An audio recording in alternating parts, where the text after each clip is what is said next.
Hi, everyone. Continuing this weekend, exploring some of the Led Zeppelin songs from Led Zeppelin 3. This one is quite a contrast from yesterday's Immigrant Song. Mood, style, everything. So, let's watch my first listen.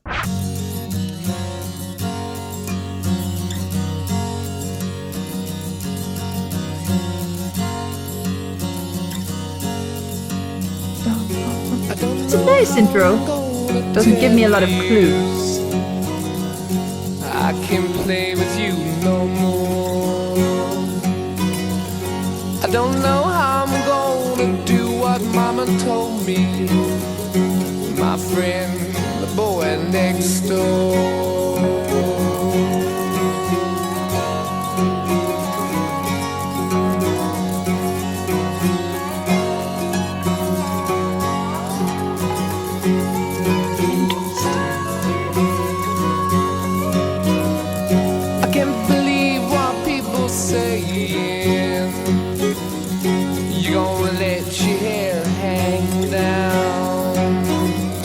Satisfied to sit here working all day long.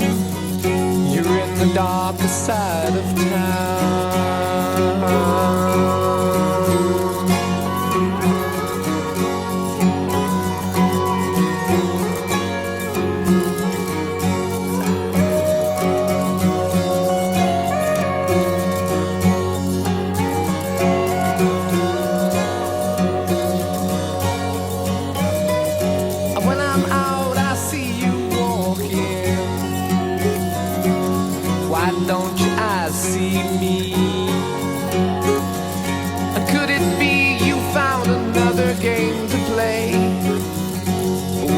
Mama say to me,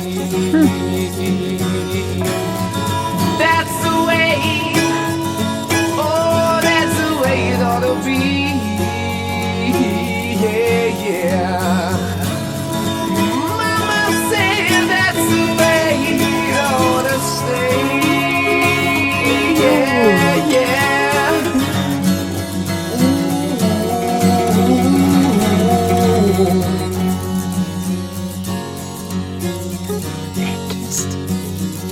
Yesterday I saw you standing by the river, and weren't those tears that filled your eyes?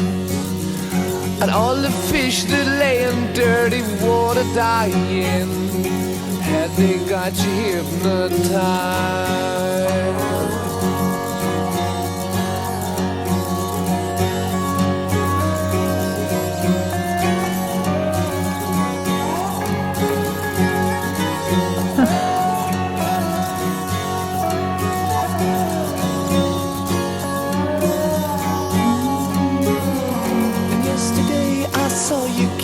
Tiny flowers, but all that lives is born to die. And so I say to you, a kind of duet bit in the voice. Matter, and all you do is stand and cry.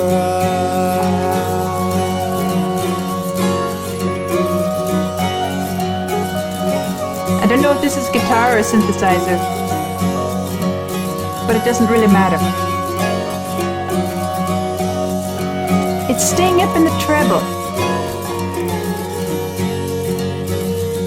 I don't know what to say about it when all your ears have turned away.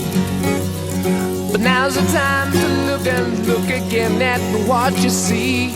Is that the way it ought to stay? That's the way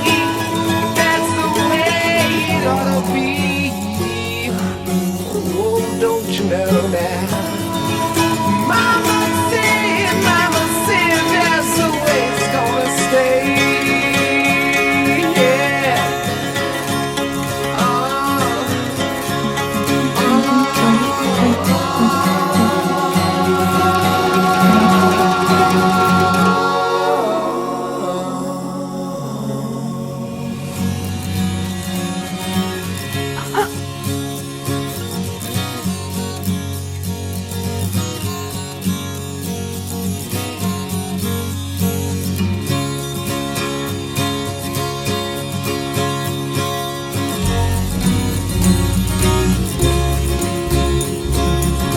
bass in there.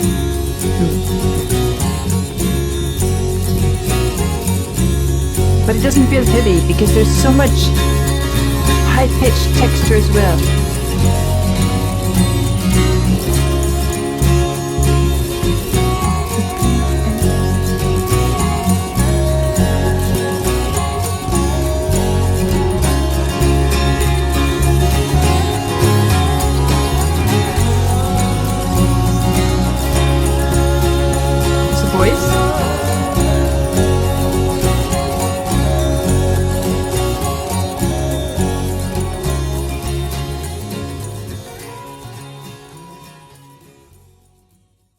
Quite a contrast, isn't it?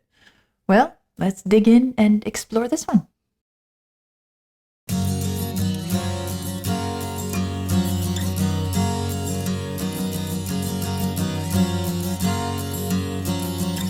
One of the things that I appreciate about the way the mood of this piece is set, the way the whole feel of it is set up, is the choice of accompaniment style. It's very light, it's delicate. There's a kind of fragility about it because it's simply strummed guitar. I've read some people saying it's a rather elaborate guitar strumming. I don't know enough about guitar to know, is it elaborate? Is it simple? To me, it sounds like strummed guitar. And I don't know if it's hard or easy, but it is such a nice setup because we feel a sort of flowing current. Kind of like, to me, when I hear this guitar, it feels like maybe I'm watching a stream flowing downstream. A river or something like that. There's a sense of motion, of flow. And as we get into this piece, we begin to understand that it is really looking at how life goes, how it flows, the way it moves on. And sometimes even when we don't want it to move on, or we don't want it to move on in that way. And all of this is kind of distilled into this accompaniment texture that we have at the beginning. I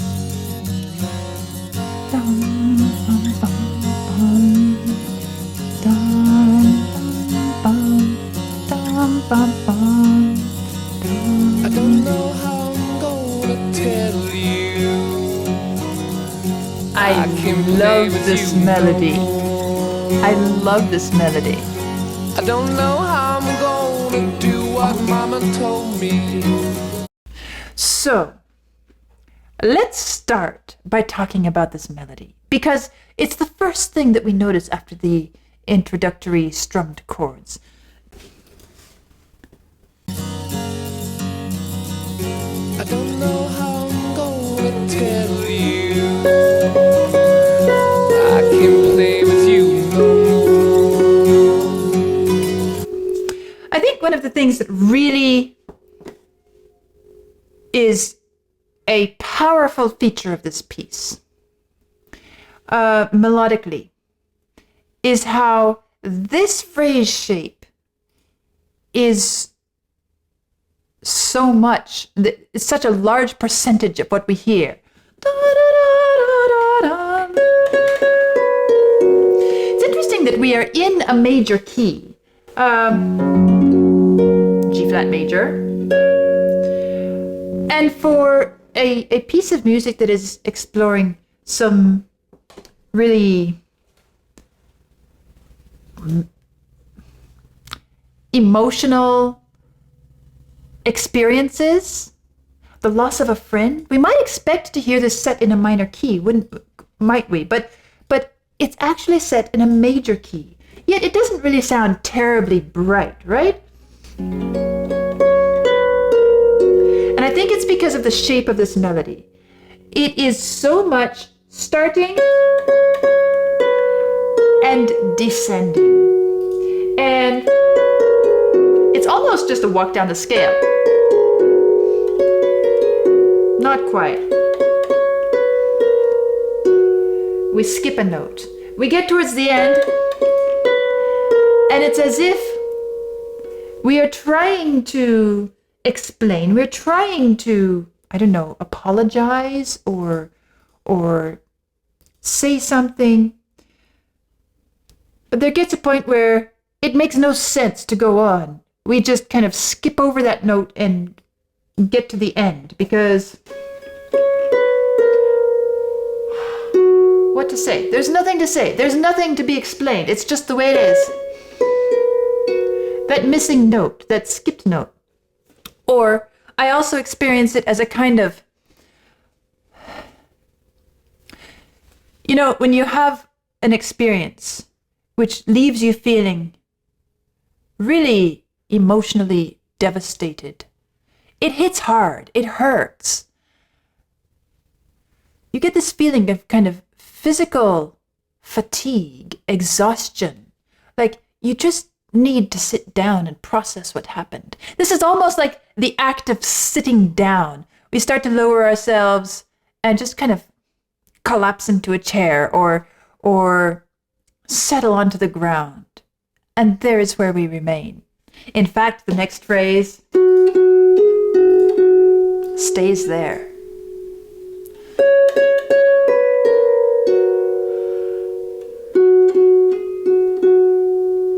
There's such a pathos about it, such an expression of the feelings, the experience. And I'm not just talking about the emotions, but also the physical experience of this kind of event in one's life. I don't know how I'm gonna tell you. And here we sit. Play with you no more. And there we sit. I don't know how I'm Same gonna thing do again. what Mama told me. My friend, the boy next door. And there we sit. This, my friend, the boy next door.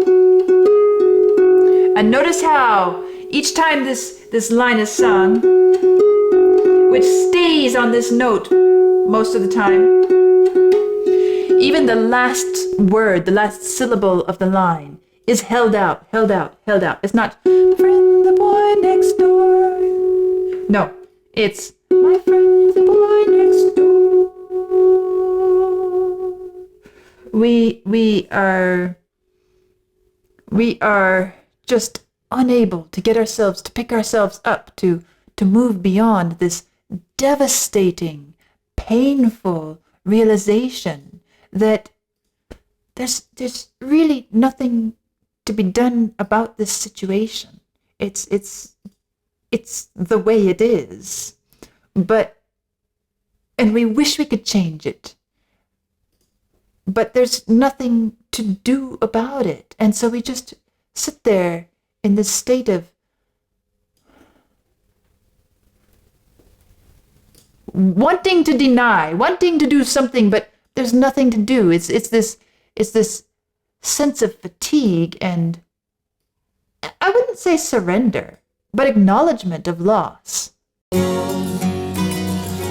don't know how I'm gonna do what Mama told me. My friend, the boy next door.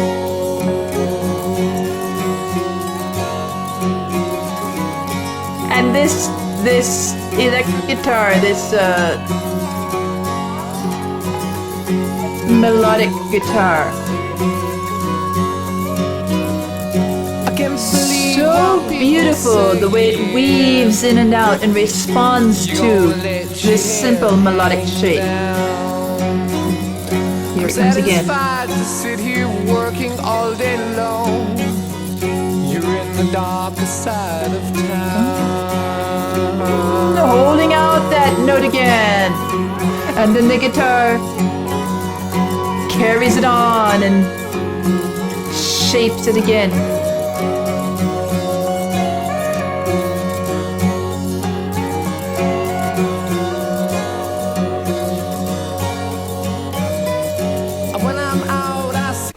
I love the way the different instrumental and vocal sounds are mixed and layered in this recording. I think the balance is perfect.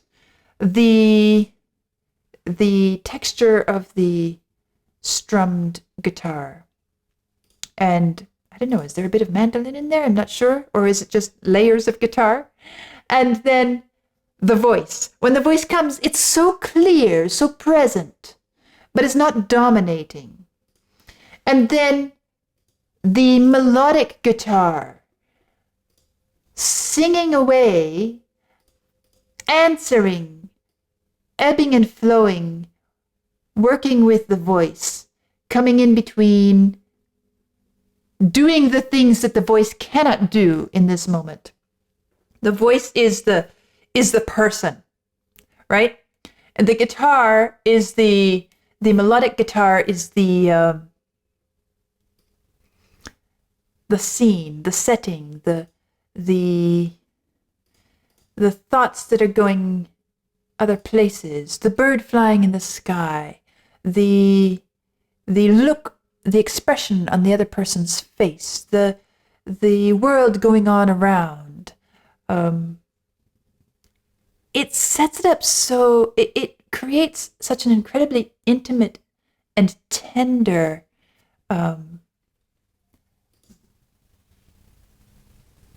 realistic experience.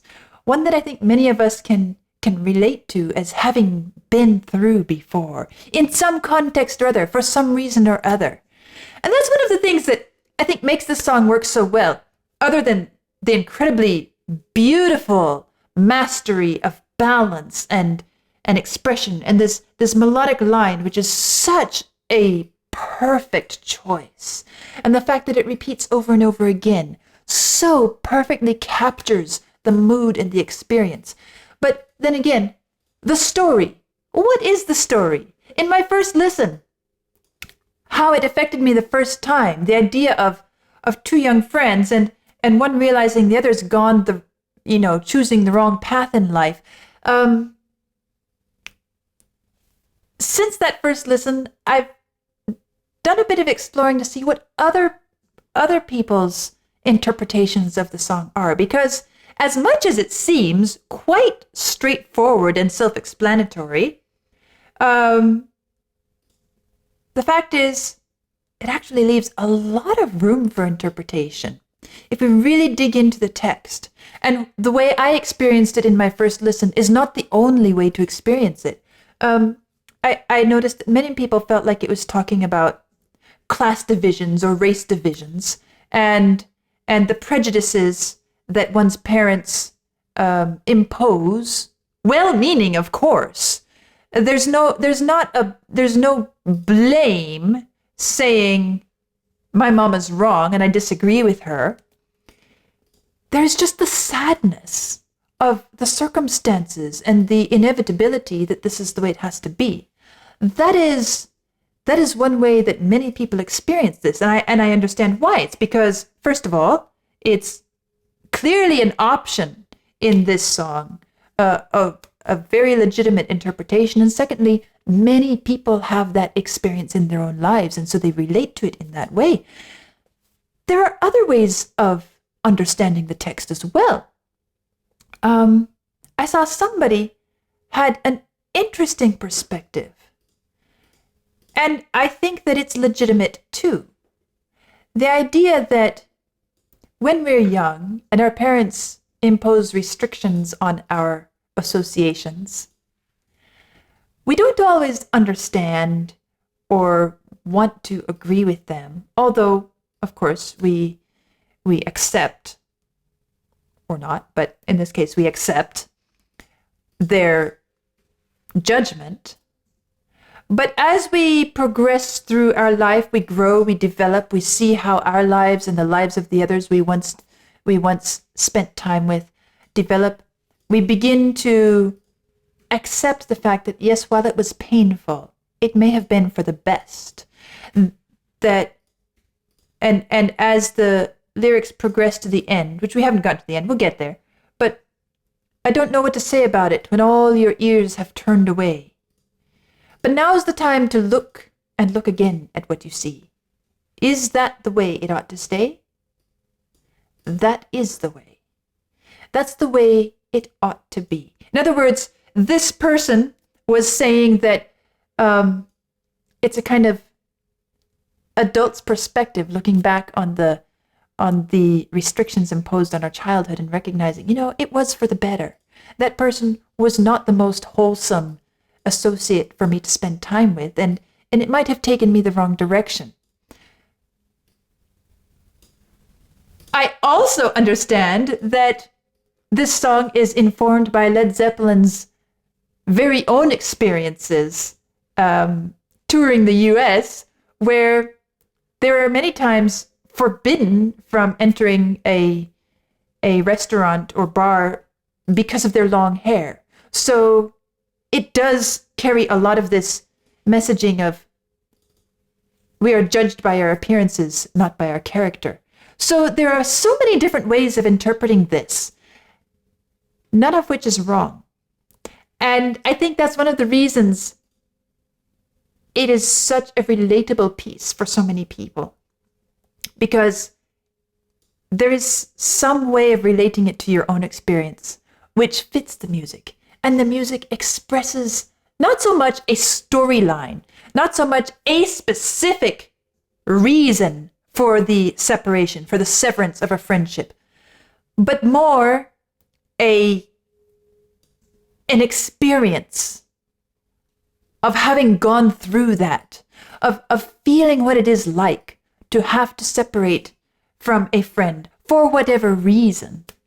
And I think that that's one of the things that elevates this, that makes this such a beautiful piece, because we can relate to it and we can feel ourselves in it.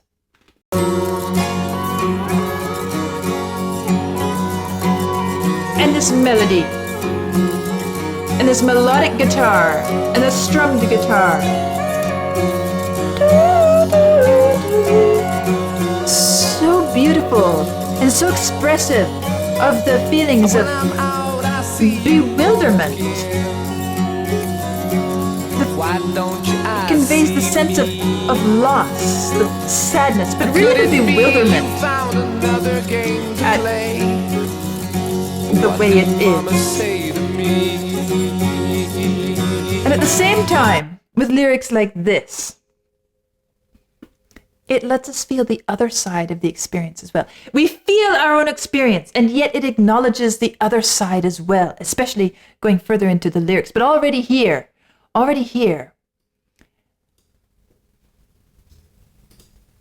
I saw you. When I'm out, I see you walking. Why don't your eyes see me? The acknowledgement that the other person is struggling too. Or could it be you found another game to play? What is the reason that your eyes don't meet mine anymore? Have I hurt you? Has it hurt you that I am forbidden to interact with you? Or have you chosen? Is it guilt? Is it sadness? Is it hurt? It could be any of those, but what it does is it makes us feel our own self so deeply and feel our experience of wondering, how is this affecting the other side? I see me. Could it be you found another game to play? What did Mama say to me? That's the way. Shift of harmonies as we get to that's the way. That's the way it will be. Mama said that's the way. Mama said. And you hear the crying.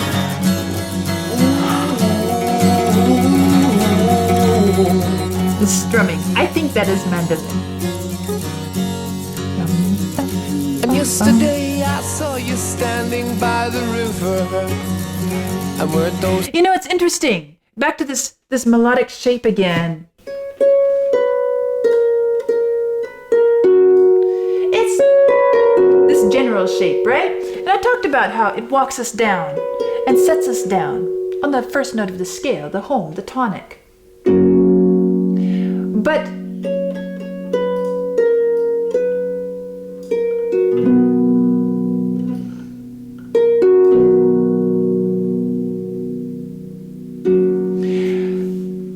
it feels like very often throughout this piece, there is a sort of unexpected and highly effective harmonic technique. Another moment of the 1 and the 4 working so well together. So our 1 is the G key. Our 4 is the C. And as this melody moves down and arrives on the tonic, which we associate with the 1.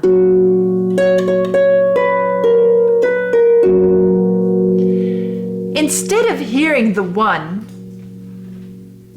chord when we get there, interestingly, the same note is one of the harmonizing notes of the 4. And I've talked about how the 4 gives us a sort of lift. It can be a questioning. It can be an elevating of the mood.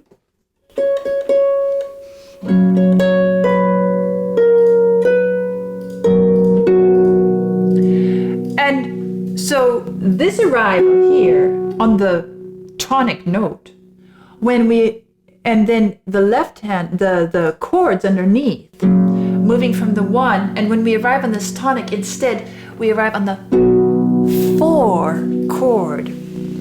It makes the harmony keep it from feeling too final, because the 4 chord is a very, very open, very suspended feel, right? And if this is 1, when we go to here, it's incomplete. It's unfinished. The story is not ended. And so as we hear the finality of this,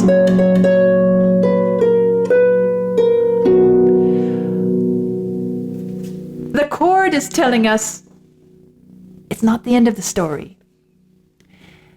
It also gives it this feeling harmonically of perhaps the questioning. Maybe it's one of the things that makes it feel, helps it convey the sense of bewilderment of, is this really happening? Can I believe that this is really what I am doing, what I have to do in my life, that this is a part of my life experience? It feels so surreal. It feels so it's so impossible for me to believe, and yet I know it's true, but I just can't quite comprehend that this is reality. I think that this chord sequence helps us feel that emotionally.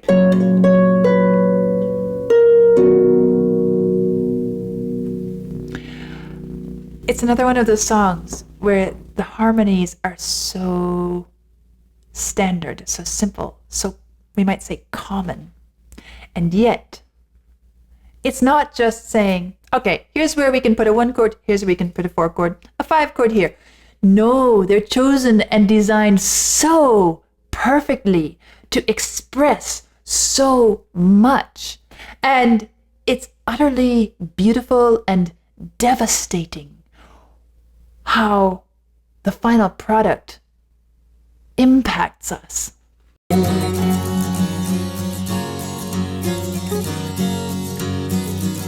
And yesterday I saw you standing by the river, and weren't those tears that filled your eyes?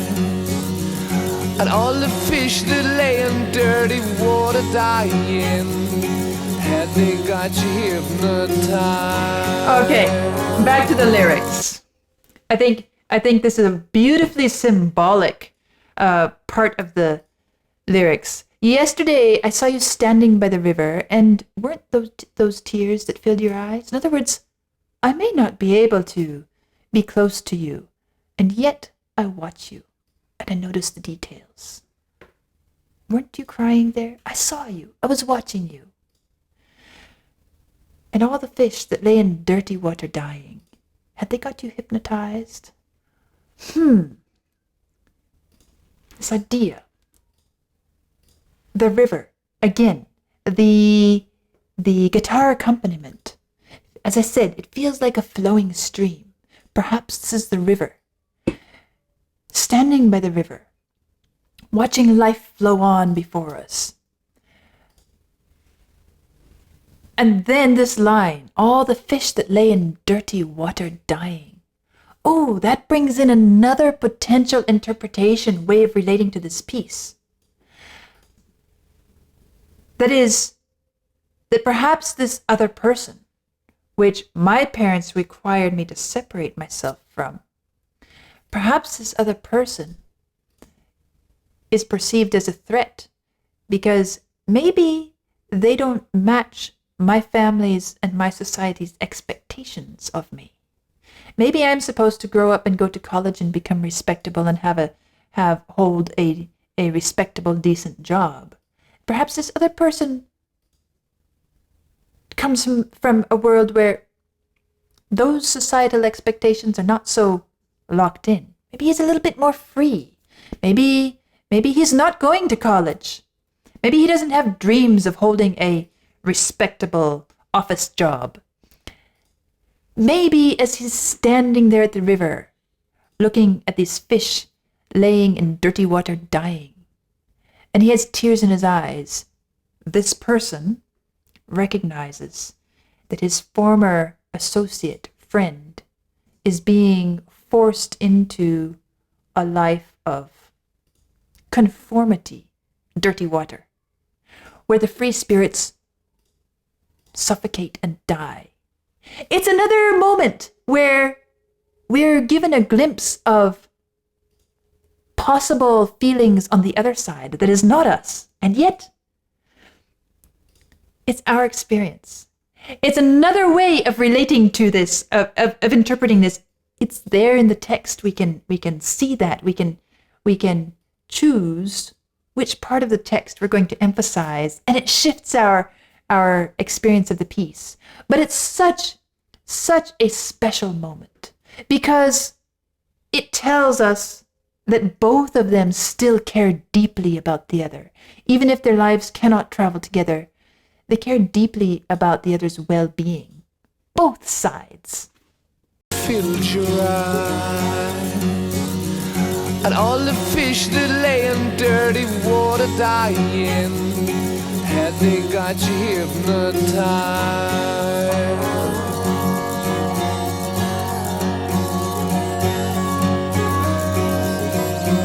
That beautiful guitar again.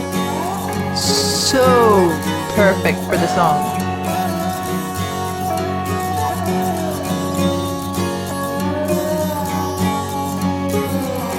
Yesterday I saw you kissing tiny flowers.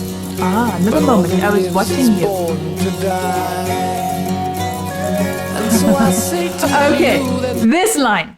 It's a line that makes me want to cry. Yesterday, I saw you kissing tiny flowers, but all that lives is born to die. Okay, that line stood out to me. Why? Well, apart from the fact that it is an expression of a common theme in many of the philosophies and religions, and just the acknowledgement of the way life goes on this earth, right? All that lives is born to die. Somehow the phrasing of it made me think of another song, which actually came from a play that was meant to be presented on radio. And I guess it was done in the 50s, I think? 40s, 50s? And it's called Under Milkwood. I don't know how many of you have listened to it. But in that play, there is a prayer, Eli Jenkins' prayer, which has been extracted from the play, set to music, traditional English chant music, and has become such a standard number in the Welsh choral tradition. It's one of my favorite favorite pieces of music. So incredibly simple, so human, and so profound. Every morning when I wake, dear Lord, a little prayer I make. And so on it goes. And there is this line.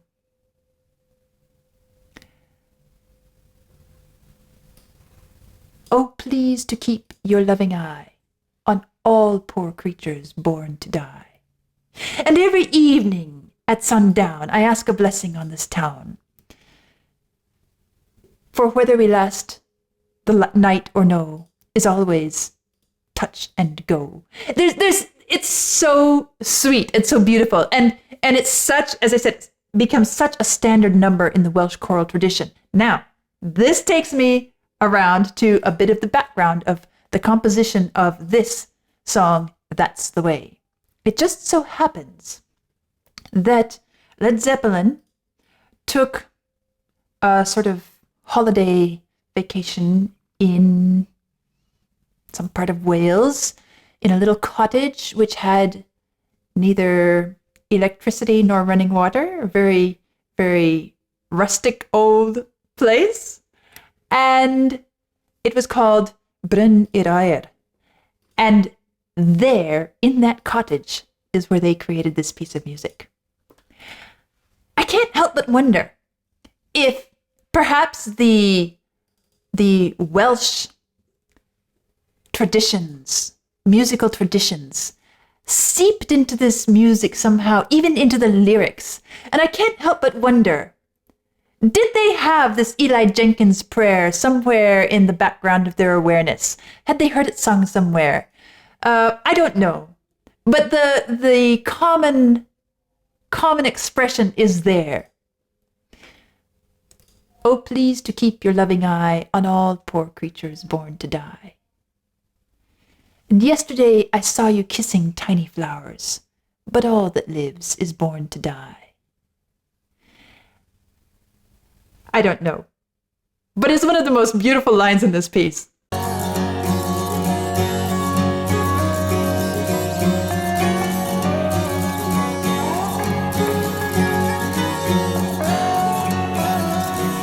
And this strumming guitar feels so fragile, so ephemeral. You feel the fleeting nature of life, and it's so incredibly non-aggressive, And so I say to you that nothing really matters. non-combative. All you do is stand and cry.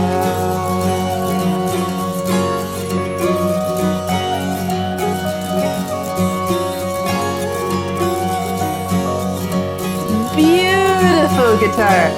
I love it.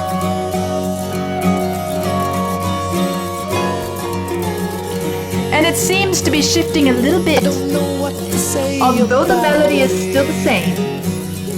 When all your But ears somehow, turn towards the end here, away. I get the feeling that there's a little bit more motion, a little bit more energy, a little bit more hopefulness.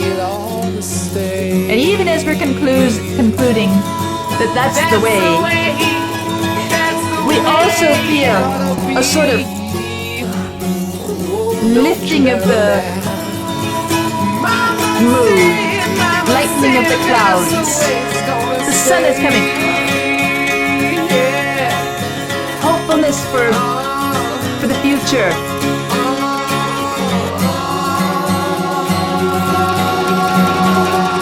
And this fabulous little tremolo there. Ooh, there is a little hint again at some choral sonic world. Listen, listen.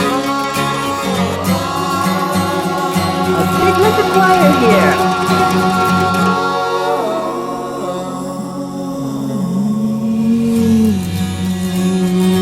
And out of that comes all of this again.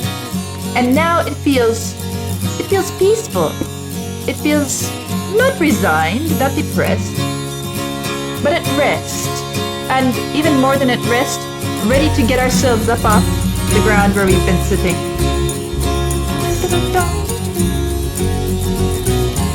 bit lighter.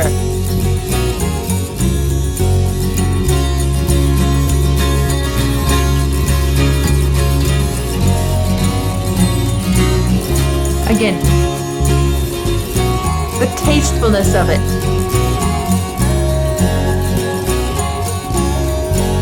Of the arrangement.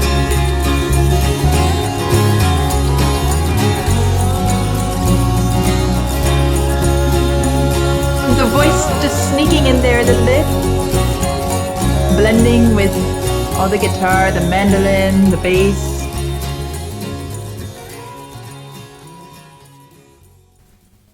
And we feel that life is going on and it's going to be all right.